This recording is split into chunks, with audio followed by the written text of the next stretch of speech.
Welcome back to Viewpoint. I'm Maya Berry.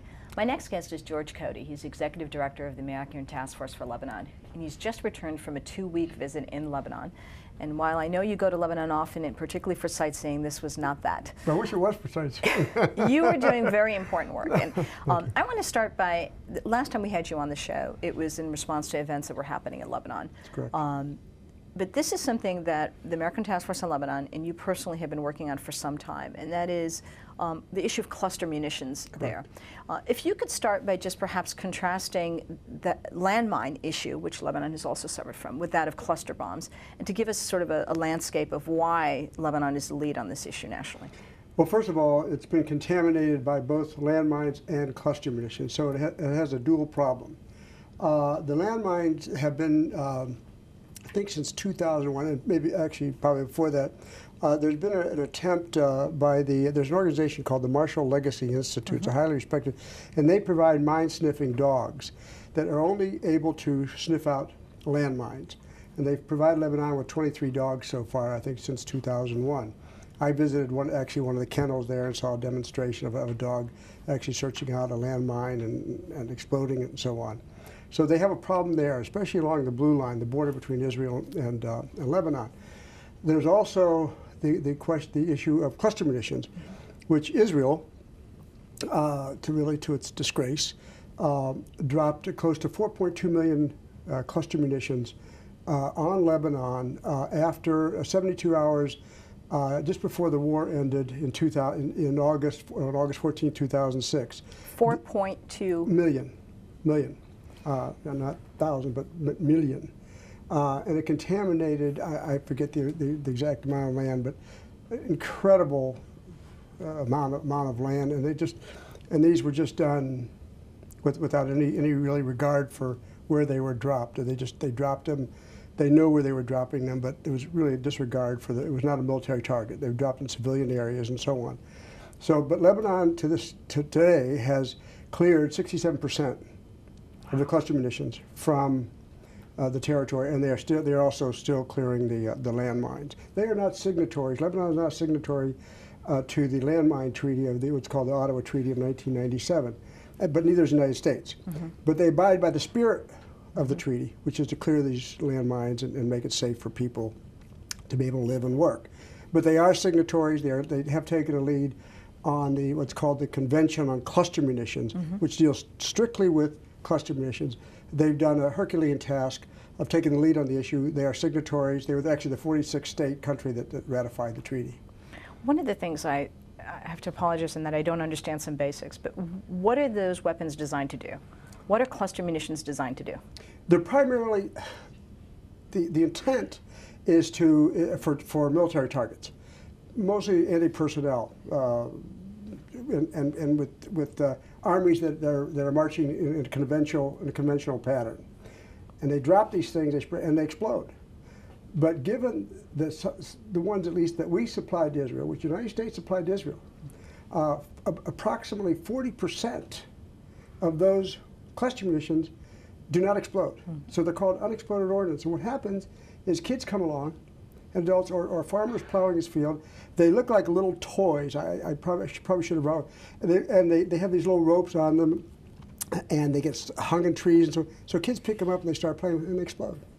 They lose their arms or legs and their other parts of their body. I'm not sure you even know this, but I took a delegation to Lebanon. I was part of a delegation that we organized in 2006. I was aware of it. Immediately after the hostilities.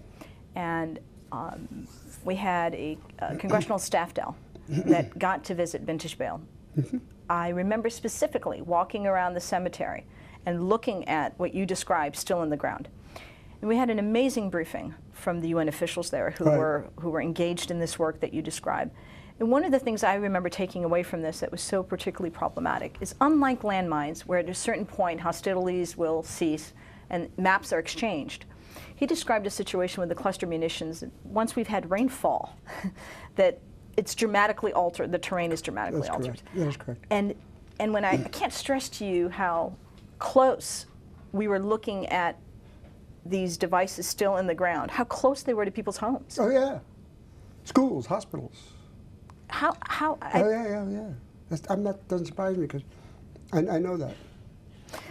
So how do we deal with this as a U.S. policy? I mean, you just came back from this meeting in Lebanon. Tell us about the meeting and what the U.S. role was in that meeting, if any at all. Well, first of all, the purpose of the meeting was to call together. It was a convention. It was called the second meeting of states parties to the Convention on Cluster Munitions. It's the second one that was held officially. Last year it was held in Laos in September of 2010. This one, I'm sorry, November of 2010, and this one, of course, was held in September. The purpose was to bring together both states parties, people who have actually joined the treaty, people who have actually ratified the treaty, not people but organizations or countries, and those that have not participated, have not signed the treaty, but wanted to be there, and then observers. I went as an observer. I was invited. We were the only organization invited by the government of Lebanon, by the Minister of Foreign Affairs. And as far as the U.S. role, we have not ratified the treaty. The United States has not ratified this treaty, even though President Obama, well, then Senator Obama, supported an amendment by, I think it was then Senator Feinstein back late 2000, trying to bring some control management to the use and the transfer and the production of these weapons. But I was just unbelievably, almost I would say disgusted that we weren't there. People were asking me, "Where's the United States? Why aren't we there at least as an observer?" I raised the issue with some of our senior officials, and I was told, it's because the Israelis, we couldn't be there because the Israelis, we provide the weapons to the Israelis. Also, there's some legal issues. I said, look, those are all the more reasons to be there. Be there as an observer. I said, China was there, Iran was there, the Solomon Islands were there, the Marshall Islands. I mean, come on. We're not there, the United States, when we provide these weapons. China, Israel, Russia, and the United States are some of the biggest producers of cluster munitions in the world. We'd like to get you in on the conversation. Here in the U.S., the number is 202 420-5730. If you're calling from overseas, the number is 001-202-420-5665. I can, frankly, with an awareness of how the Arab-Israeli conflict works and the role that we play, I'm grown to accept the idea that yes, we supply those. The same way we pay to build the wall, we'll pay to take it down, we pay for the occupation. I get that part. It's hard for me to understand. This happened in 2006. So we're several years removed. The political space, one would think, has allowed us to now figure out how do we help solve this problem. And we're nowhere near that? Yeah. The treaty is there, and it's been signed by 111 countries have actually joined the treaty. 66 countries have actually ratified the treaty. And at the convention, there were 40, what I call non-signatory states that were there as observers, and maybe at some point may have intention to do it. China was there, for example. Iran was there. We gave the ground to those countries. And even the Chinese said, look, we're not signatories, we have weapons, we produce them, but we want to hear what you have to say. That was not an unreasonable request for the United States not to be present. I found it, and other members that were Americans were there, we all found it appalling, disgusting, that the United States was not, United States of America not present at something like that. And do you know that this is the only conference, diplomatic conference, that's been held on disarmament in the Middle East? Can you think of any other conference, a diplomatic conference, that dealt with disarmament, because disarmament of cluster munitions? No, Lebanon was the host, to their credit. I know that, George, the work that you do is very well respected here in Washington at the ATFL, both with the administration and members of Congress. Have you been able to engage policymakers on this issue in a way that it's elevated so that the political situation can change? We have. Actually, there's two pieces of legislation, one in the Senate and one in the House. They're both companion. They're both exactly the same, bipartisan, except on the Senate side. It's not. It's mostly Democrats have co-sponsored the legislation. But on the House side, Congressman Darrell Issa, as a matter of fact, the Lebanese Heritage, and Jim McGovern, Bastani, Congressman, they've been wonderful on trying to push this issue, to promote the issue, and bring it to their attention, the colleagues. But the administration is lacking. We've got a caller from Oklahoma. Good evening, caller. Hey, how you doing? Good. Go ahead with your question. You're on air. I beg your pardon? You're on air. Go ahead with your question. Yeah, well, it wasn't a question. It's just a comment. I'm so disgusted with our government. What I don't understand is, how do we have the kind of foreign policy we have? We've got how do we go to the UN and not be a part of international law? I don't understand that. Thank you, caller. Neither do I. I'm not sure how to respond other than to say that I just find it as appalling as the caller. I think we've ceded that role to other countries, and we've almost taken a back seat on some of those issues where we should be out front, leading the charge, not behind, running away from the charge. If nothing else, because of the role we've actually played in it, given Exactly. that we supplied them. We're the supplier. Let's take another caller from California. Good evening, caller. Good evening, ma'am. I wonder if the gentleman would address the fact that the United States, the general public, seems to live in a vacuum or cocoon of sorts. If we entered a draft, would he believe that would change the attitude the United States has? Thank you, caller. Specifically regarding the present issue with cluster bombs? Thank you, caller. I think that I'm not sure there's a connect between. I think the draft, or the idea being that foreign policy is something so removed from the average voter that they don't think about these things, or the fact that we supply these weapons.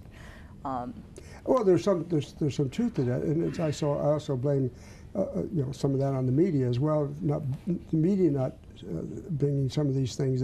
We'll pay more attention to what happened to Amanda Knox, or something, rather than in Lebanon. I use that as the example because it's the best I know.